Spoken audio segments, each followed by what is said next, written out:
Good day. I am Engineer Siguenza to discuss about the concept of electricity.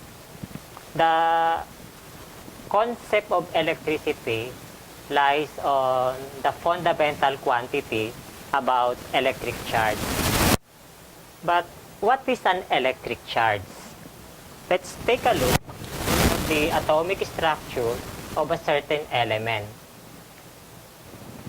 We have learned that the proton, together with the neutron, can be found at the center of the atom. We call this the nucleus. And orbiting around this nucleus are the electrons and considered as the negatively charged. Now, the atom itself is considered as neutral charge, meaning to say,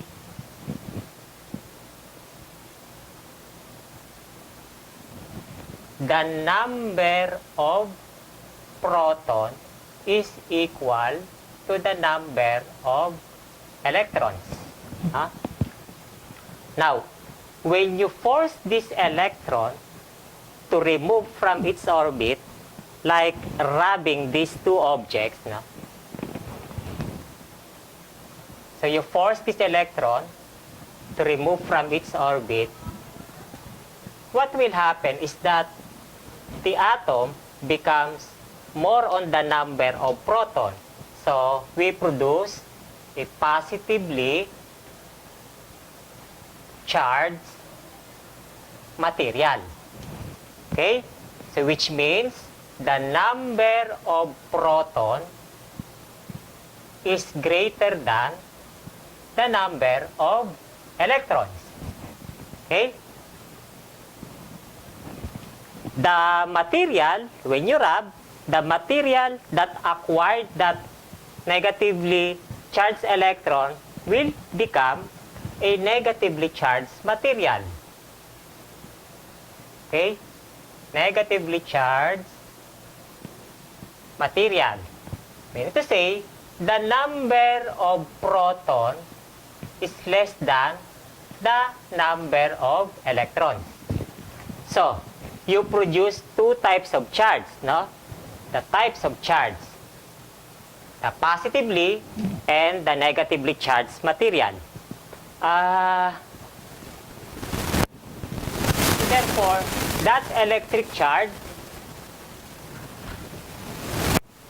depends on the number of electron or proton. Okay? Some important notes that you should consider are the properties of this charge. One is electric charge is conserved. What do we mean by this? Okay? When you rub two materials or two objects, the net charge is still equal to 0. So meaning to say, you produce positive and negatively charged by transferring of electron. So still the net charge between these two materials is 0. Okay? Another properties or characteristic of electric charge that you should consider is electric charge is quantized. What do we mean by this? We describe the amount of charge in terms of multiple number of electrons. No? So we don't have one half of electron. We don't have one half of proton. It should be a multiple number of electrons. Now, here are some universal constants. For the electron, the charge of the electron is approximately 1.6 times 10 to negative 19 coulomb. Okay? The same magnitude for the proton, however, the treat electron as negatively charged. The proton, 1.6 times 10 to negative 19 coulomb. Okay? the charge of the proton is the same as the charge of the electron. Only that for the proton, it is positively charged while electron negatively charged. Another universal constant that you should remember are their masses. So the mass of the electron is around 9.1 times 10 to negative 31 kilogram. And for the proton is heavier than electron, is around 1.67 times 10 to negative 27 kilogram. Experiment shows that like charges repel and unlike charges attract. When we say like charges, they are of the same type. No? Let's say both materials are positively charged. No? They tend to move away from each other. So for unlike charges, say one is positive, one is negatively charged, the tendency is to move toward each other. In electricity, we try to classify material either conductors or insulators. Those material that has the ability to conduct electricity easily are conductors.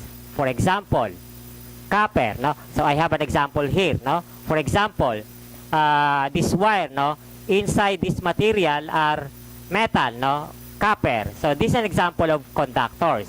No? Outside, so this one is used to protect, no, is the insulator. So the characteristic of the insulator is exactly opposite of that conductors.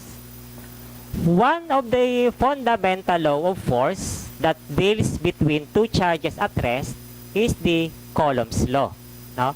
It's simply used to describe the magnitude of the force between two static charges. For example, Q1 and Q2 here separated by a distance t. Okay?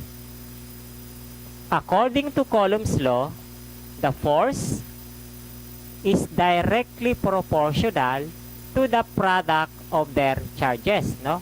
Q1 and Q2. Also, okay, this one. Also, the force is inversely proportional to the squared of distance between them. So as you move farther, these two charges, the magnitude of the force decreases. No? Another important parameter is the material between these two charges. Now, unless otherwise specified, now we assume that this is a free space. No?